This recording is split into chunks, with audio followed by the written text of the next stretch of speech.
अक्सर हमारे जीवन में किसी न किसी व्यक्ति के साथ हमारी अनबन हो जाती है और उस वक्त हम तत्काल उस व्यक्ति के प्रति कोई न कोई प्रतिक्रिया कर देते हैं। किसी से भी हमारा अगर कोई झगड़ा हो जाता है तो हम उसी वक्त उसे सज़ा देना चाहते हैं। हम ये भी नहीं देखते कि हकीकत में गलती किसकी थी।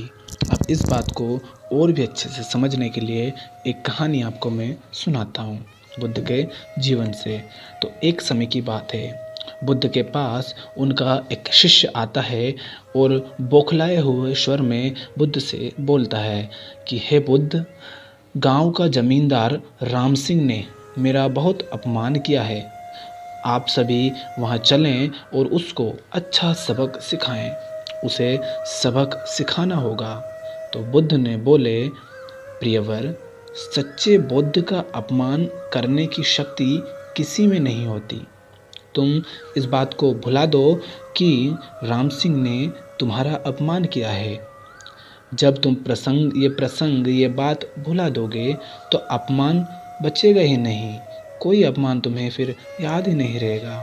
शिष्य ने कहा, हे बुद्ध, उसने आपके प्रति भी अपशब्दों का प्रयोग किया था। आप चलिए तो सही। आपको देखते ही वह शर्मिंदा हो जाएगा और क्षमा मांग लेगा। इससे मैं संतुष्ट भी हो जाऊंगा। तो बुद्ध कुछ विचार करते हैं और कुछ देर शांत रहने के बाद बुद्ध कहते हैं, अच्छा, यदि ऐसी बात है तो मैं अवश्य ही राम जी के पास चलकर उसे समझाने का प्रयास करूंगा। शिष्य ने आतुर होकर कहा कि चलिए ना, नहीं तो रात हो जाएगी। तो बुद्ध ने कहा, रात आएगी तो क्या हुआ, रात के पश्चात दिन भी तो आएगा ना। यदि तुम वहाँ चलना आवश्यक ही समझते हो, तुम उसे समझाना ही चाहते हो, उसकी गलती का एहसास करवाना ही चाहते हो, तो मुझे तुम कल याद दिलाना, कल हम चलेंगे।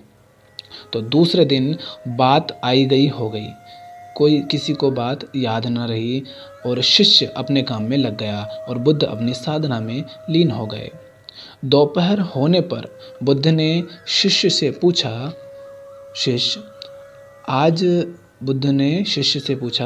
बनते, आज राम जी के पास चलना है ना?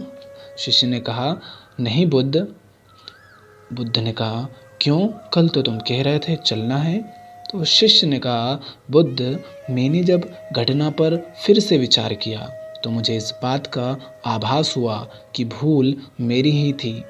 अब राम जी के पास चलने की कोई ज़रूरत नहीं है। बुद्ध ने मुस्कुराकर कहा, अगर हम तुरंत प्रतिक्रिया देने